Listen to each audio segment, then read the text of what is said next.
नमस्कार, स्वागत है आप सभी का आपके अपने YouTube चैनल पॉलीटेक्निक कॉलेज 90 पर। आज आज हम लोग समझेंगे स्पाइरल जॉ क्लच के बारे में।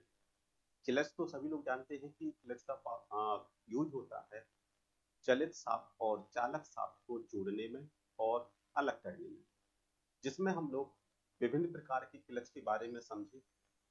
उन्हीं क्लच में एक आता है स्पाइरल क्लच, जिसको हम लोग बहुत बारीकी से समझेंगे तथा एग्जाम में क्लच का यदि क्वेश्चन आता है तो आप छोटे से छोटे क्वेश्चन को कैसे सॉल्व कर सकते हैं उसके बारे में समझेंगे। तो सबसे पहले हम लोग स्पाइरल क्लच के विभिन्न भागों के बारे में समझेंगे, क्रियाविधि समझेंगे और साथ ही इसका यूज क्या है उसको समझेंगे। यदि सबसे पहले क्लच के भागों की बात करें तो यह हमारा स्पाइरल जॉ क्लच कहलाता है। इसको दूसरे नाम से बेवल जॉ क्लच भी कहा जाता है। मतलब कई बार बेवल जॉ क्लच और स्पाइरल क्लच एक ही है। अब बात करते हैं सबसे पहले इसके भागों के बारे में। तो इसके दो भाग होते हैं। यह भाग इसका होता है जो कि आपके चालक शाफ्ट का होता है, यह आपके इंजन से कनेक्ट होता है। और दूसरा जो भाग है चलित भाग, जो कि पहिए के साथ जुड़ा हुआ होता है।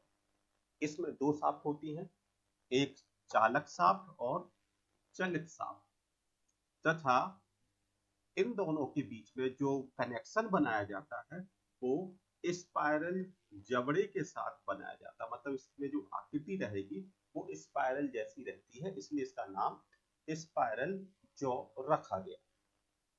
इस भाग को कहते हैं स्लीव, तथा यह होता है लीवर, जहां पर हम लोग पैर या हाथ के द्वारा इसको दबाते हैं या दाब देते हैं। प्रेशर देने पर जो इसका जो आधा भाग है, जो चलित शाफ्ट से जुड़ा हुआ भाग है, यह क्या करता है, आगे पीछे खिसकता है। तथा इस प्रकार के क्लच का इस्तेमाल मोस्टली किया जाता है ऑटोमोबाइल व्हीकल में, खासकर वहां पर जहां पर हम इंजन के स्टार्टर मोटर को कनेक्ट करते हैं और अलग करते हैं। मतलब जो स्टार्टर मोटर का काम होता है इंजन को स्टार्ट करने का, वहां पर इसका इस्तेमाल किया जाता है। क्यों? क्योंकि यह क्लच क्या करता है, सिर्फ एक ही डायरेक्शन में काम करता है।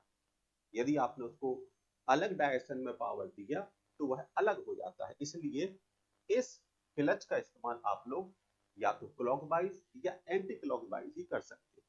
यदि क्लॉकवाइज होगा तो वो क्लॉकवाइज ही डायरेक्शन देगा, और यदि एंटी क्लॉकवाइज होगा तो वो एंटी क्लॉकवाइज ही डायरेक्शन देगा। तथा इसमें जो चालक शाफ्ट है, इसमें कनेक्ट होती है सेंक की, जो कि एक परमानेंट ज्वाइंट को बनाती है। तथा चलित शाफ्ट पर जो क्लच जुड़ा हुआ होता है वो फीडर की के द्वारा जुड़ा हुआ होता है, जिससे क्लच स्लाइड कर सकता है। यदि इसके आरपीएम की बात करें तो ऑटोमोबाइल में इसका इस्तेमाल किया जाता है, ऑटो व्हीकल में इसका इस्तेमाल किया जाता है, जहां पर किसी भी ऑटोमोबाइल इंजन की स्पीड 2 से लेकर 150 आरपीएम तक तो होती ही है। तो जब हमें 2 से लेकर 150 आरपीएम पर पावर को जोड़ना और अलग करना होता है, वहां पर हम लोग स्पाइरल क्लच का इस्तेमाल करते हैं। तथा पावर कितना रखा जाता है, वहां पर शक्ति का पारेषण होता है 180 किलोवाट तक का पावर हम लोग यहाँ पर ट्रांसमिट कर सकते हैं। वहां पर हम लोग स्पाइरल क्लच का इस्तेमाल करते हैं। साथ ही इसका इस्तेमाल किया जाता है गियर, पुली और स्प्रोगेट में इसको जोड़ने के लिए।